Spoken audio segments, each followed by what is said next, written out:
ಮೂರ್ತೆ ಸಚ್ಚಿದಾನಂದ ರೂಪಾಯ ಶಿವಾಯ ಪರಬ್ರಹ್ಮಣೇ ನಮಃ ಯಮೋಪಕೃತಿ ಪರಗ್ರಹ ರಾಮಚರಣ ಶಂಭೋ ಪ್ರಣಮಾಮಿ ಪರಂ ಶಿವಂ ಬಂದಂತೆ ಬಂದರು ಇರುವಂತೆ ಇದ್ದರು ಹರನಂತೆ ಮೆರೆದರು ಧರಲ್ಲಿ ಹುಲಿಯಂತೆ ದುಡಿದುಂಡಿರು ಅಗ್ನಿಯಂತೆ ಉಳಿದರು ಗಾಳಿಯಂತೆ ತಂಪಾದರು ಗಂಗೆಯಲ್ಲಿ ಗಾತೆಯಲ್ಲದೆ ಶಿವ ಶಿವ ಹರ ಹರನೆಂದು ಮರೆಯಾದರು ಹೇಗುರುದೇವ ಮೊದಲಿಗೆ ಶ್ರೀ ವಿರೂಪಾಕ್ಷೇಶ್ವರ ಹಾಗೂ ಗುರುಲಿಂಗ ಶಿವಾಚಾರ್ಯರ ಕರ್ತುಗತ್ತಿಗೆ ಹಣೆಮಣಿದು ಈ ವೇದಿಕೆ ಮೇಲೆ ಆಸೀನರಾಗಿರುವ ಸರ್ವಗಣ್ಯರೇ ಶುಭ ಹಾರೈಸಿ ಎಲ್ಲ ಶಿವಶರಣರ ಅಂತರಾತ್ಮಕ್ಕೆ ಅನಂತ ಕೋಟಿ ಭಕ್ತಿ ಪ್ರಣಾಮವನ್ನು ಅರ್ಪಿಸಿ ತಾಯಂದಿರೆ ಪೂಜ್ಯರು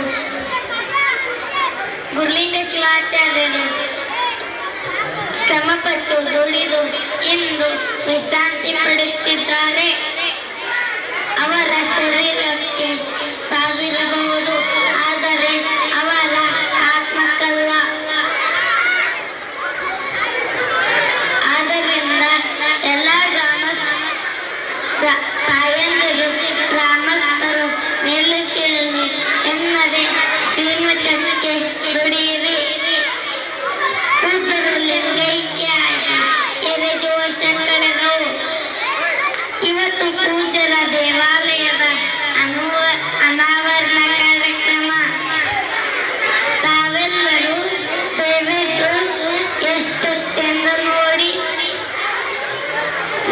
ಪೂಜ್ಯರ ಈ ಭಾಗಕ್ಕೆ ಅತ್ಯುತ್ತಮ ಶಾಲೆ ತೆರೆದು ದೀನ ದಲಿತ ಬಡ ಗ್ರಾಮೀಣ ಮಕ್ಕಳಿಗೆ ಅತ್ಯುತ್ತಮ ಶಿಕ್ಷಣ